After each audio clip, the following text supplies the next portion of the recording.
Para hablar de literatura siempre nos gusta, nosotros opinamos, yo soy un apasionado lector, pero soy un hombre que puedo evocar el nacimiento de Fedor Dostoyevsky, hablar de Crimen y Castigo como una novela fundamental en la historia de la literatura de todos los tiempos, porque atravesó todos los tiempos, y otras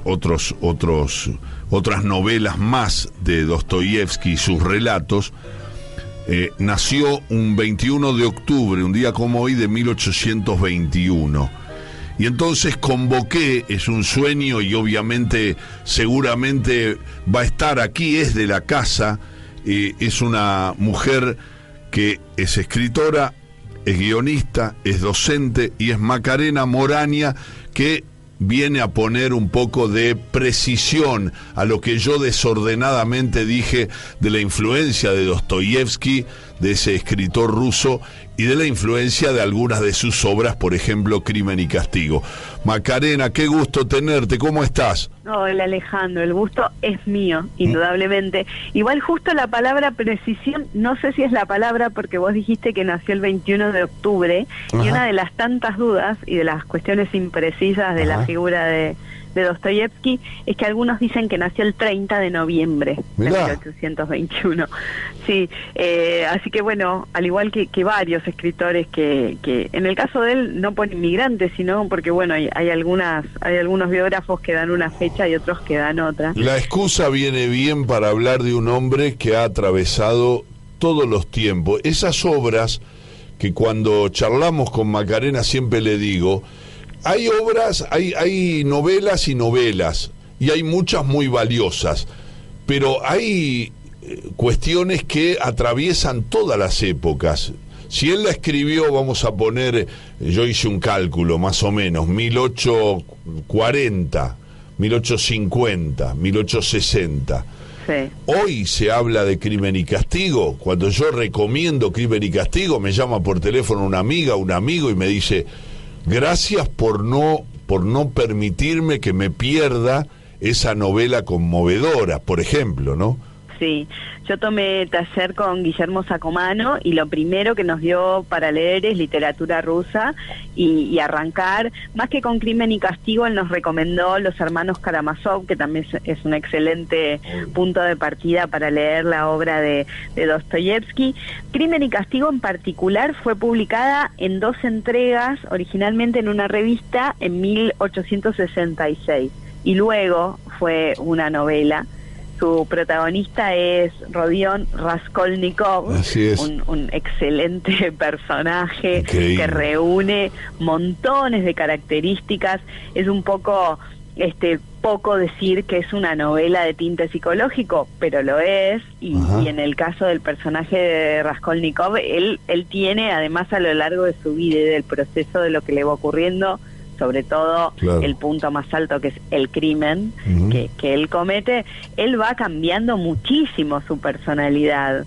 Dostoyevsky tiene esta cosa laberíntica, esta facilidad laberíntica de meterse en la mente humana, ¿no? Nada menos. Sí. El personaje de, bueno, pongo un poco me parece, ¿no? En tema, el tema de la novela, era estudiante, hijo de una madre peluquera y una hermana llamada Dunia, y a ambas las quiere proteger y sacarlas de la pobreza. Él tiene que dejar de estudiar, y para que la hermana no se prostituya y no se case con un hombre por interés, decide robarle a una vieja señora que además es una prestamista y a él le cae muy mal, y en el medio del robo y del crimen tiene que matar también a otra mujer. A la hermana, ¿no? A la hermana de esta señora, porque bueno, es testigo, y bueno, y ahí se empiezan a complicar un poco las cosas. Una vez estoy hablando con Macarena Morania, escritora, guionista y docente, y gente de radio también. Macarena está contando un poco lo que significa Crimen y Castigo, ¿no? La historia. Digo, cuando le estuve hablando con un librero, de esos que en Corrientes saben mucho, y entonces le digo, no, porque claro, la culpa, el remordimiento, lo que estaba contando recién Macarena, de Raskolnikov, siempre lo recuerdo, qué tortura. y él me mencionó una palabra y después me acordé que era verdad. Cuando él empieza a matar otras personas y cuando empieza a querer cubrir, sí, me dijo, también es una novela de la omnipotencia, de creer que se puede tapar todo a partir de eso. A ver si la tengo en línea porque me da la impresión que se cortó la comunicación con Macarena. Sí, así que la recuperamos. La omnipotencia, tapar esos crímenes y después creer que uno puede vivir con eso y evidentemente no puede vivir. Y la descripción, te decía que ese hombre, el librero, cuando yo le hablé de la culpa, del remordimiento por Raskolnikov, por esas muertes, por eso que se va complicando, como decía Macarena Moraña, me dijo la omnipotencia, y es verdad.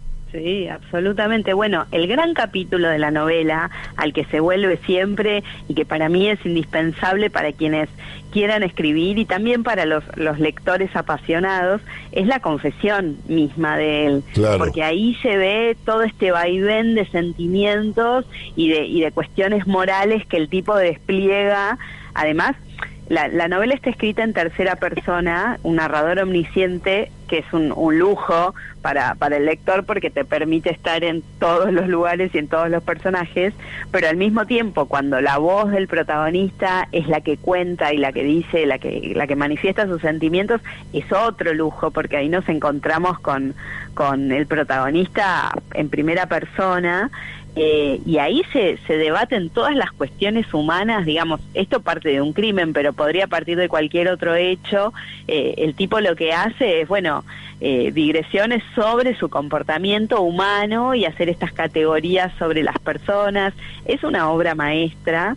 Tiene además, está dividida en 6 partes, pero tiene 2 partes bien marcadas. Claro. Las 2 primeras, la primera parte tiene a este protagonista que es muy racional y muy orgulloso, y luego viene el crimen y a partir de ahí el protagonista cambia, se modifica, claro, hace una metamorfosis enorme y se pone muy racional, y ahí viene la segunda parte de Crimen y Castigo. La parte del castigo, claro, es brillante, la verdad que es mi favorita de las 2, pero también voy a decir que de la obra de Dostoyevsky, que aún no la tengo leída íntegra, pero leí también El Jugador, que es una gran obra, leí El Doble. El Jugador es muy de él, porque sí, él tenía temas con la adicción al juego, ¿no? Sí, adorador de la ruleta, claro, se la pasaba pidiéndole plata a sus conocidos y sus parientes, lo tienen que salvar todo el tiempo. Se casa por segunda vez con una chica que es la que le escribe, taquígrafa, y es la que le escribe nada menos que sus últimas 3 obras, entre ellas Crimen y Castigo y Los Hermanos Karamazov. Pero bueno, iba a decir eso, para mí su consagración literaria son Los Hermanos Karamazov, que es realmente, claro, una obra impresionante, en el que además él vuelca su odio y su furia con el vínculo con su padre, que fue un padre muy dictador, con el que él tenía muy mal vínculo. Él se acerca mucho, se identifica mucho con su madre y rechaza esta parte autoritaria de su padre. Y este odio lo encarnan varios de sus personajes, entre ellos el personaje protagonista de Crimen y Castigo, pero sobre todo Iván Karamazov, ¿no? Claro. Uno de los hermanos de su último trabajo importante. De lo que está contando Macarena Moraña, que nos auxilia en esto de la fecha del nacimiento, dice que es 30 de noviembre, nosotros encontramos una página donde dice 11 de noviembre. ¿Los auxilio o los confundo? ¿Quién sabe? Estuviste bien, porque yo tengo en las efemérides del 21 de octubre que nació Dostoyevsky. Santiago Graciolo, encargado de deportes, encuentra que dice 11 de noviembre. Sí, simplemente en Wikipedia. Sí, eso. Bueno, pero... Y Macarena dice, pero lo bueno era hablar de Dostoyevsky. No se habla mucho de literatura en radio, y menos en una mañana. Te dicen, pero ¿qué? ¿Vas a hablar de Dostoyevsky ahora con todo?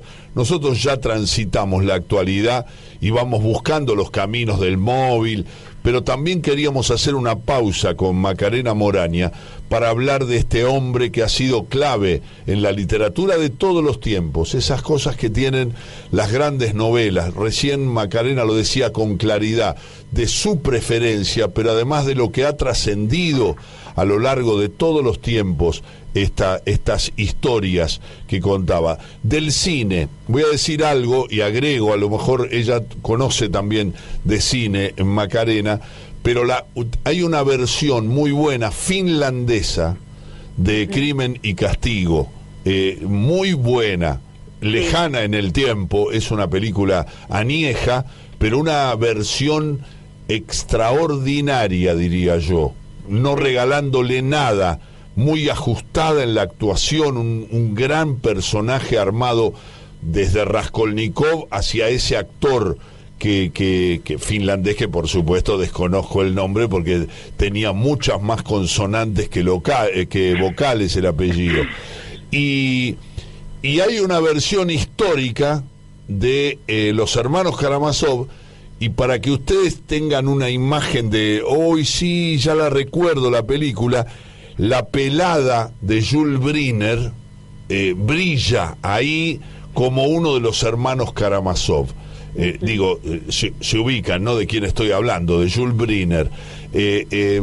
Bueno, es una buena, hay que ser un poquito benevolente, buena versión, nada más que de Crimen y Castigo. Y después hay versiones libres del Jugador de Dostoyevsky. Hay muchas adaptadas al tiempo de hoy. Hay una versión extraordinaria de quién es la película. Ay, me quiero morir, búsquemelo. James Caan actúa. Es o Karel Reisz o Schlesinger. Ahora son dos ingleses, directores de cine. La versión de Dostoyevsky al mundo de hoy, digamos, de ayer, porque no es tan reciente la película. Es del año 74. De Karel Reisz es. A ver, ¿de quién es? ¿Dónde está James Caan? James Caan. ¿Quién la dirigió? ¿Karel Reisz o...? Karel Reisz. Karel Reisz. Un gran director. Morgan, un caso clínico. Hizo una película extraordinaria adaptando a los tiempos, como el jugador tiene como objetivo jugar, no zafar. Claro.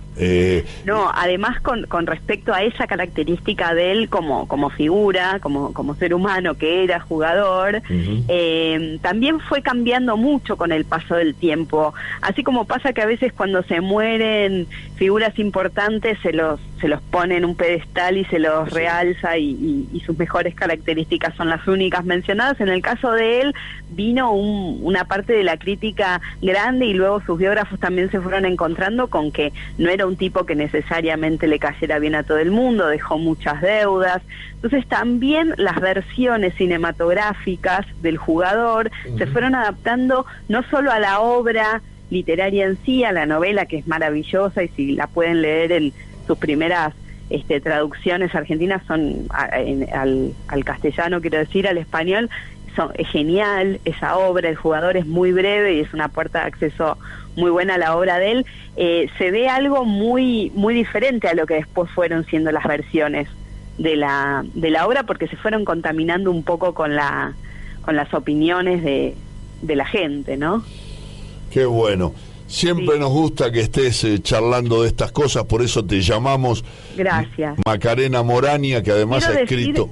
Una sola cosita, Dale. porque me la dijeron a mí una vez y me gusta decirla, porque Dale. son esas cosas que uno le queda. Cuando estén un poco desahuciados, cuando no sepan qué leer, cuando haya o estén abrumados como lectores o como escritores o como artistas en general, una vez a mí me dijeron, cuando te pase eso, volví a los rusos, porque los rusos nunca te defraudan. Qué bueno. Y hay una gran verdad ahí. Está Tolstoy, está Dostoyevsky, y hay autores que realmente... Bueno, está Pushkin, que es la lectura de Dostoyevsky primera, Sí. es su ídolo. Tolstoy. Siempre... Sí, él lee mucho a Pushkin, está Ajá. Tolstoy, pero digo, bueno, en general la literatura rusa es muy vasta. Y es cierto que, bueno, Gogol, no sé, hay montones de autores Es cierto que no defraudan, que son obras muy ilustrativas de las generaciones y muy vigentes al mismo tiempo, ¿no? Eso me parece que es un lindo consejo para dar, que a los rusos cada tanto hay que leerlos. Un gusto, un beso y un saludo grande para Macarena Morania. Macarena, hasta Gracias. siempre y nos encontramos en cualquier momento. Perfecto, gracias, buen día. Gracias, buen día. Gracias, buen día. Gracias, buen día.